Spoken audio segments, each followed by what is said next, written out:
with talking about properties of exponents.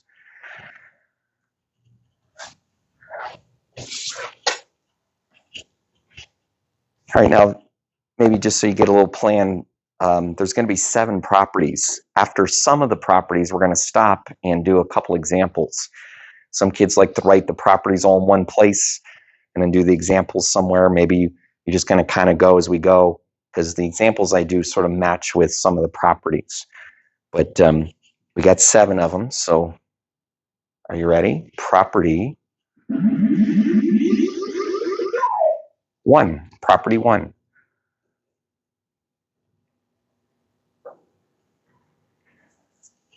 I suggest that you jot it down. Maybe you even want to put a box around it or something.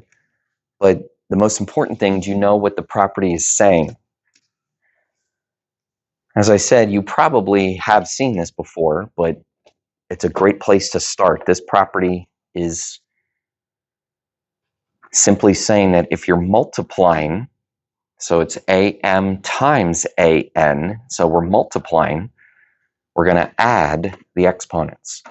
We're going to add the exponents. Now, if you've never had me before, if I didn't tell this joke, I still think that it's funny. I don't know. You can let me know. But this is Mr. Naylor's favorite property. Why is this Mr. Naylor's favorite property? Well, because we named our first son after property 1. That's right. I looked at my wife and I said, honey, Adam. Honey, Adam. We're going to name our son after property 1. We're going to call it the Adam property. But of course, you add the exponents. Now, I don't know if you were named after a property of exponents. I can tell you this. I didn't name my second son after property 2. It doesn't quite have the same sort of catch to it. But property 2 is also very important. What are we doing with the exponents? Make sure you notice that we have an exponent of m and an exponent of n. mn. So yes, we did not name our son mn, but rather multiply those exponents. You multiply. Okay, now be careful, because the 2 properties that I put up here sometimes are confused. You know, do you add, do you multiply? But it's 2 different scenarios. The first property, we kind of have like 2 problems that we're putting together. But the second property, it's like we have 1 problem with a double exponent. And you always multiply with a double exponent. Let's do one more property.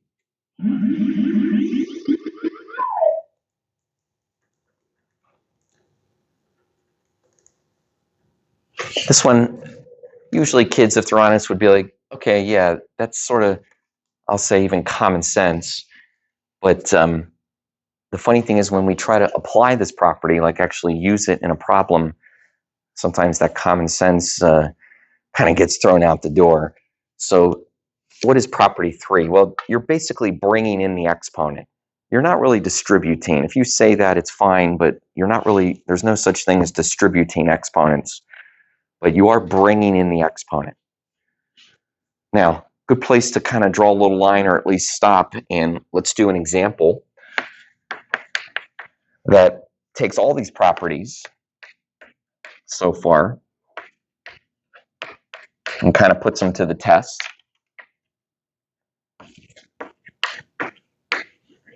All right, what do we have here? Bunch of stuff. 4x cubed y to the 4th. That whole thing is squared. And we have a 3x squared y.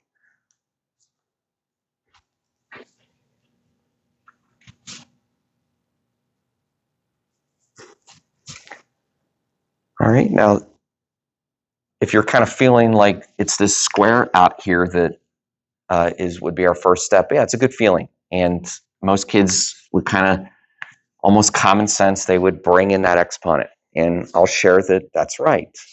But the problem is that we have forgotten something, which is usually the mistake I see with this. What have we forgotten? We've forgotten to bring in the exponent on everything. And I don't know why it is, but when you just have like a little old number out there, like it's called a coefficient, well, sometimes it's forgotten, which is so sad. Don't forget the coefficient. Make sure everything gets squared. Okay, so of course we get 4 squared. Now that's 16. And then we're going to change these exponents. And of course, when you take this square and you apply it to the 3, that is a good example of property 2. That's a good multiply example. So we get x6 and y8. So again, we multiplied those exponents.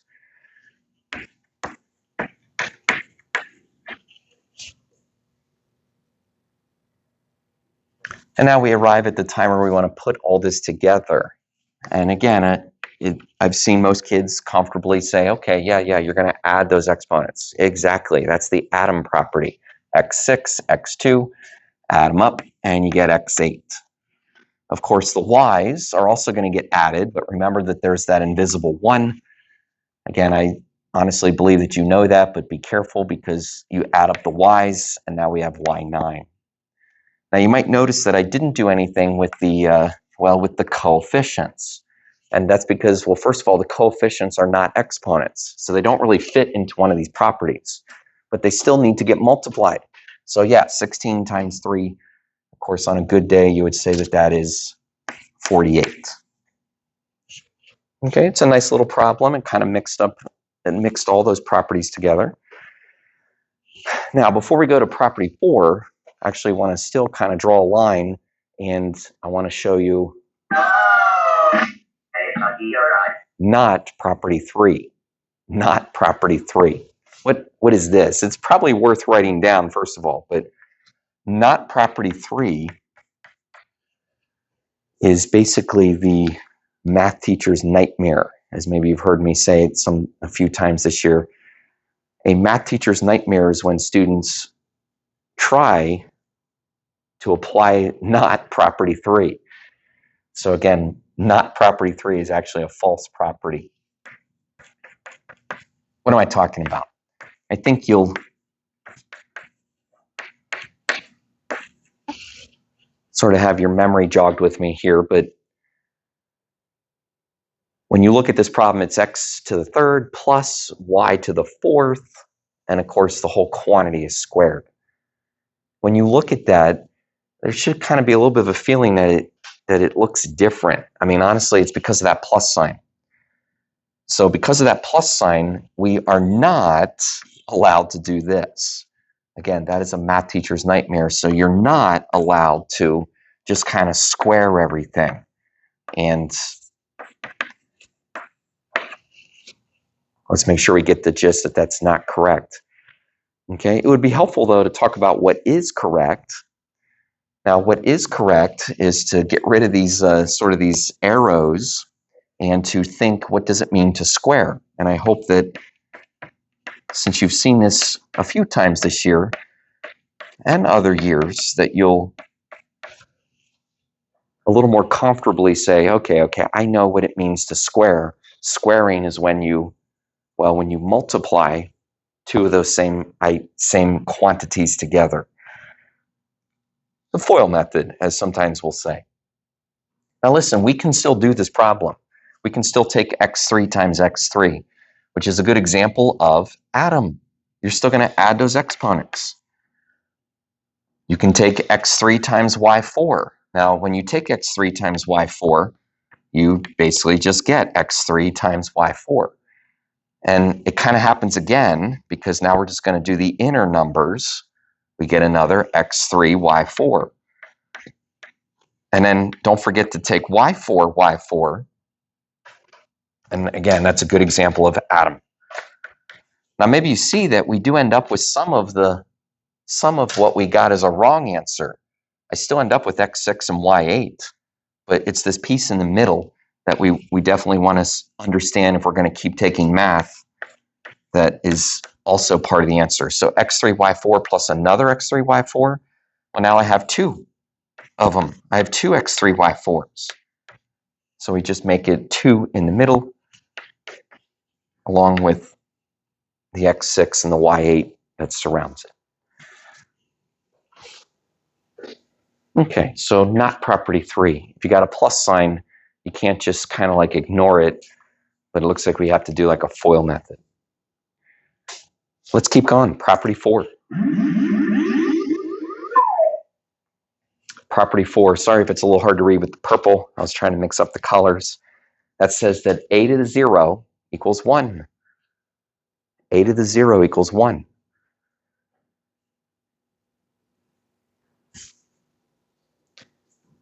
Now, I only have one favorite property. It's the atom property. But this is kind of my close second because it's just an interesting property. It's actually saying that if you have a power of 0, wait a minute, if you have a power of 0, the answer is supposed to be 1. Now, that's something I think we can all memorize. Maybe you even heard before. But let's try to understand a little bit about why that's true this year, especially if you've never seen this little thing I'm going to do. I think that it's worth writing down. Here's a little y that goes with this property. Now, just go with me for a second here. We're going to look at a pattern. We're going to look at a pattern that quite frankly, comes from any sequence of exponents, but I'm choosing to do it with 3 to the third, 3 squared, and 3 to the first. Now, 3 to the third, okay, again, that's not 9, but that's 3 times 3 times 3, so of course it's 27, and we know that 3 squared is 9, and 3 to the first is 3. Why are we doing this? Well, because the next number in the sequence, the next exponent in the sequence would be 3 to the 0. Now, pretend that you don't know the answer to that. Pretend that you did not see the property 4. Instead, I want you to see a little pattern. Now, the little pattern comes from noticing that 27 can turn into the number 9. Noticing if you just divide by 3. It's true, 27 divided by 3 is 9. But continuing, how does 9 turn into 3? How does 9 turn into 3? Well, it looks like if you just divide by 3. Seem to be onto something here. Now, I don't know what this answer is. I'm pretending. But I do know that I'm going to divide by, I'm going to divide by 3. Oh, I do know what 3 divided by 3 is. That, of course, is 1. That property up there really comes from division. And it doesn't have to be dividing by 3. It would be whatever base we're talking about. Okay, but again, it's not just something because somebody says so. It's simply division. Property 5. Property 5.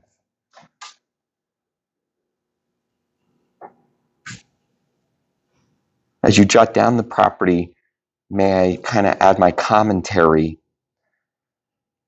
Now we start getting into some stuff that's a little trickier. Again, places where sometimes kids make mistakes. We're trying to get away from mistakes. Here's the deal with property 5. It's a negative exponent.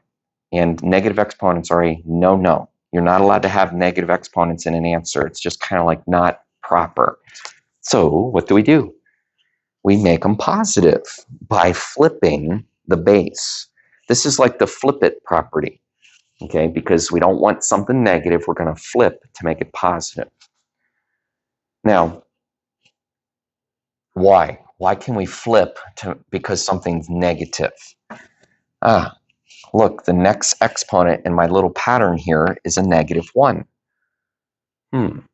Okay, let's pretend that I don't know how to flip it, but I do know that I could divide by 3.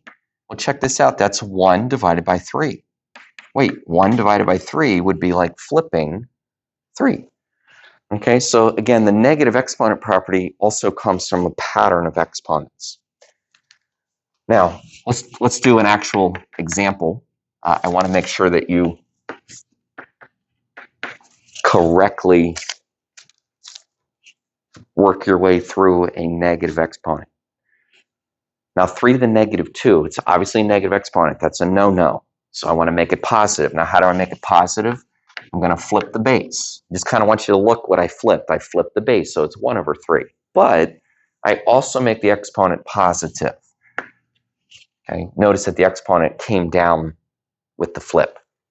Now, 1/3 squared, yeah, I can actually do that. I can actually do 3 squared. So I should. And that actually kind of brings up a point with all the problems that we're getting at. If you can simplify it, you should. So 3 squared certainly turns into 9. Let's do another example that kind of fits with this stoppage point here. 6x to the negative 3. 6x negative 3. Now, I'm going to ask you something that maybe you'll say, Mr. Naylor, come on, really? But the reason I'm asking is because people make this mistake. The simple question is, what has the exponent of negative 3? What has the exponent of negative 3? Well, now that I ask it, are you wondering what has the exponent of negative 3? The answer is just the x. Let me add to that it's just the base.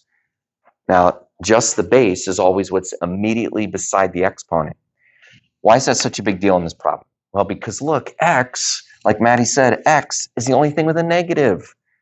Wait, why am I getting a little excited about that? Well, that's the only thing you need to flip. Listen, guys, whatever has the negative exponent gets flipped. The 6 does not get flipped. The x gets flipped, and the exponent becomes positive. Now, maybe that is an easy problem now that you see it, but I want you to contrast it. I want you to contrast it with this little guy where we now truly do have 6x to the negative 3. Now remember, kind of the silly, simple question is, what has the negative exponent? Well, now, of course, you should say the entire 6x. Oh, that means the entire 6x gets flipped. And again, I want you just to contrast these two problems. They are different, as you can probably guess, but it's a common mistake. Okay, now the entire 6x got flipped, and it looks like I can actually simplify a little more. Oh, yes, I can. So I should. Remember, if you can, you should. Now, that would be 6 to the third power. Oh, 6 to the third power. I should also mention at this time that this little lesson, actually the next few days' lessons, are all no calculator. We haven't done much of that this year, but there are some things that we want students to be able to do without a calculator. I'm talking about like even, 1 plus 1 kind of calculator. So 6 times 6 times 6. Okay. All right. Well, if I have to, I will.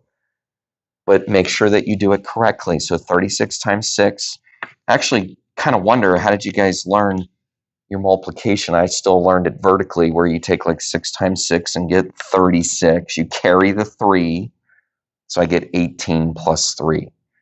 18 plus 3 is 21, so of course we get 216. Is that the way you guys learn to multiply like 36 times 6? Okay. I'm not going to give you like giant numbers, but I do want to share that everything we're doing here and going to do is no calculator. So practice it that way. Practice it that way on your homework and whatever else happens in the next few days. Hey, don't forget about x to the third. X to the third. Ready for another property?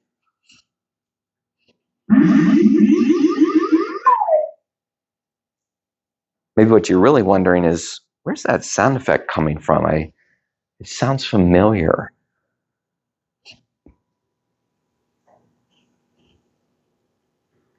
We'll do the big reveal in a moment. It actually comes from a game, trying to maybe appeal to if there's any gamers in here. Have you heard that sound effect? Property 6. Okay, if Adam had a sister, it would have been property 6, where you subtract them, right? Property 1 is Adam. Property 6 is subtract them. He didn't have a sister. My wife never got a little girl. Not even the cat and dog is a girl. But we still have, Adam still has a sister, property 6. Now, when you subtract, you always subtract top minus bottom. So m minus n. Again, maybe you're like, yeah, but careful. You subtract top minus bottom. Let's do property 7 and one more chance to hear that sound effect.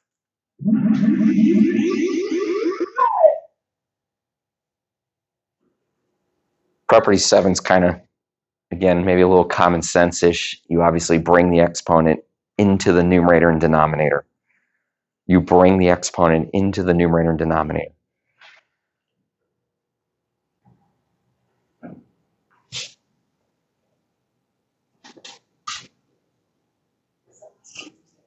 This is the last property. We'll do a couple more examples. But am I appealing to anyone here? You're like, I feel like I've heard that. Any guesses on the sound effect? Close. You're in the right decade. It's definitely a game from the 80s.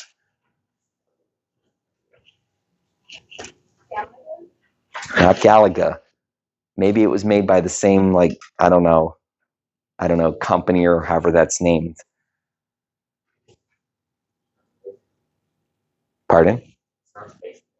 Not Space Invaders.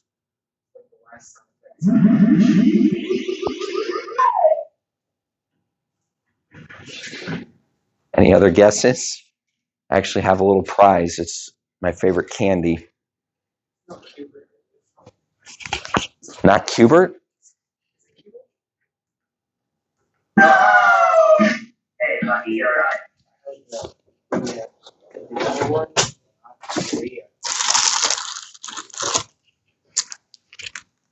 How about a York peppermint patty? My grandmother used to always give us that's when they're actually made in York. She'd have like this huge chunk of peppermint patty and cut them off and give them to us. So get the sensation, a little peppermint patty there. Nice job. It is Cubert. Now, if you've never played before, you're really missing out. This orange guy here, which actually kind of looks like the orange man from Syracuse if you're into sports. He like hops around on those surfaces, and he basically tries to touch every surface, change the color.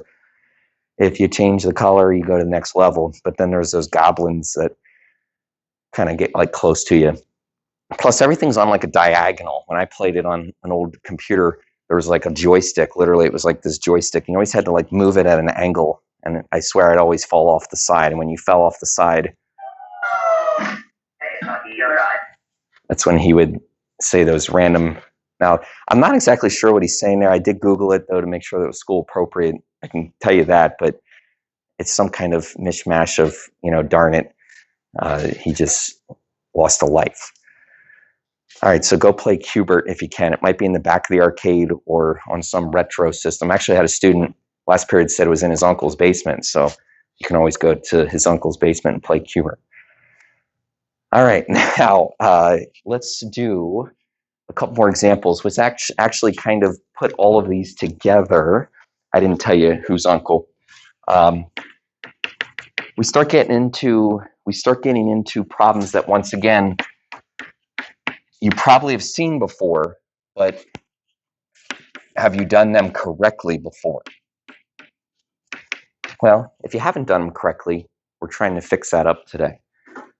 I've got 4x squared y, all divided by 10x 5, y to the negative 4. Listen, there's a lot of different approaches. It's kind of one of those things that maybe you're going to do it this way, maybe you're going to do it that way. Let me kind of mention a few of the approaches, but then I'm still going to kind of give you my ultimate suggestion. One of the approaches is that you can subtract them. I'm serious, it's a property. It would be 2 minus 5. Ooh, 2 minus 5, darn, that's negative. And I say darn because sometimes people aren't sure like what to do with that.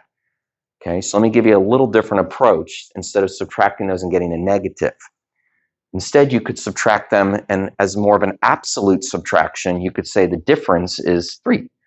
Now, since the difference is 3, I know I'm going to end up with x3. The question is, where do I put that? Well, the answer is you put it where you started with more. If I started with more x in the bottom, then I'm going to end up with x in the bottom. Again, I'm going to end up with x3. Now, if you go back to the original subtraction, I think we said we got negative 3. Well, actually, it would be the same answer, because if I get negative 3, then I would flip it down to the bottom. I kind of skipped the flip. Okay, if you want to get the negative, you still have to flip it down to the bottom. Most kids will just kind of do what I did there and do more of an absolute subtraction. Now, the y is already negative. I don't know about you, but I don't like negatives. I could subtract. I could do 1 minus a negative. That's like a double negative. Or I could just flip the negative. That's my preferred method. If I flip the negative, it's no longer negative, and I know that it's up in the top, and it's going to meet the y. They come together, of course, and we now have 5. Again, that's my preferred method. I'll just flip the negative and combine. Notice I didn't say anything about 4 and 10. Well, they're not exponents, but they still divide. You know, like 4 reduced with 10 or 4 divided by 10. So yeah, if I reduce those, you should be able to kind of cut a 2 out of them. So if you cut a 2 out or slice out a 2 or divide out a 2, you get some smaller numbers. That would be my approach on that problem. Any comments? Okay, here, let's look at another one.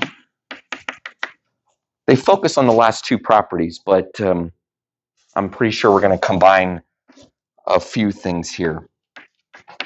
2x7, 3x3, all to the negative 2, fun, times 2 over x.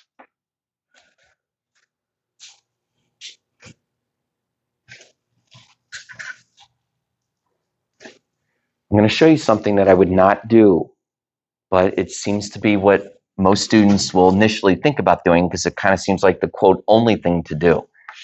Now, first off, I could do that because, well, there's a property that says bring in the exponent, but I'm not going to do that because I don't know about you, but I don't want to have 4 negative exponents. It's bad enough having 1.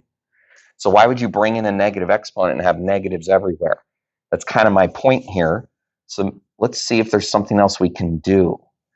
Okay, if you look a little more closely, you actually can simplify inside the parentheses.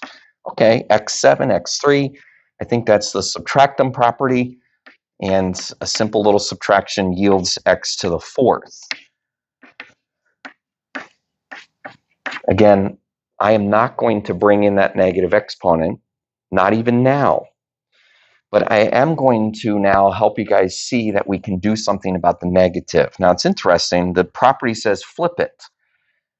Literally, I can flip. Now, I want to make sure you understand what I'm flipping. Everything. Now, if I flip everything, the exponent becomes positive. Teaching students for many years, I find that this is not their natural course of sort of steps, but maybe you'll consider it because, well, now you can bring in the exponent, and who doesn't mind bringing in a little square now and then? Well, most people don't. So if you bring in the square, everything gets squared. Now, when everything gets squared, I end up with 9, plus you end up with 4, and be careful, I end up with x8. But I flipped everything to get rid of the negative that was on everything. Okay, now at this point, it's just like a multiply problem. Do you guys realize to multiply fractions, you don't need a common denominator? Please don't make it too hard. You just kind of squish everything together. You just multiply. So I think we're going to get 18. I think we're going to get 4x9. So you just squish it all together. Really, you should look at 18 over 4, and you should feel like that you can kind of reduce it. So we should always try to simplify as far as possible. Reduce it by 2's, but that's not really an exponent thing. That's just dividing out of 2. So we get 9 over 2x9. I'm trying to show you things that I know have mistakes. There are easier things. There are other problems. A lot of those you can check out in the homework helper. But let me do one more example with you. I know we're kind of running short on time, but I'm actually scaling back a little bit of something I was going to show you, but you'll still get the idea. Now, it's interesting. This will be our last problem. It only has numbers in it. And again, it might be tempting when you see numbers to get a calculator out. We're trying to do this without a calculator. So what are we going to do? Well, it's a little bit of a, I don't know, I hate to call it a trick, but it kind of is a little bit of a trick. It's thinking about the base in a slightly different way. Now, I'm prepping you for something we're going to do with the number 4. We're going to think about it with a different base. What do I mean? Well, isn't it true that the number 4 is the same as a base 2 squared? In other words, 2 squared. Why would I do that? Hang in there with me. Why would I do that? Well, I can do the same thing with 16. I can think about 16 as a base 2. What's really happening here, kids, is I'm making the bases the same. If the bases are the same, now 16, how do I think of that as a base 2? That'd be like 2 to the 4th power. If the bases are the same, now I can start to use the properties. So the trick to this problem is to feel like that everything can be written with a 2. And now I can use the properties. I can get 2 to the negative 6. I can get 2 to the 8. And it would be fitting that we would end with one more atom. We're going to add those exponents. Of course, I can add the exponents because the base is the same. Hey, by the way, I didn't multiply the bases. I didn't take 2 times 2 and somehow get like a new base. Careful, that's another common mistake. But 2 squared is equal to 4, so if you can, you should. It's our last unit. Get off to a good start. Take a look at the homework helper. We will do more next time.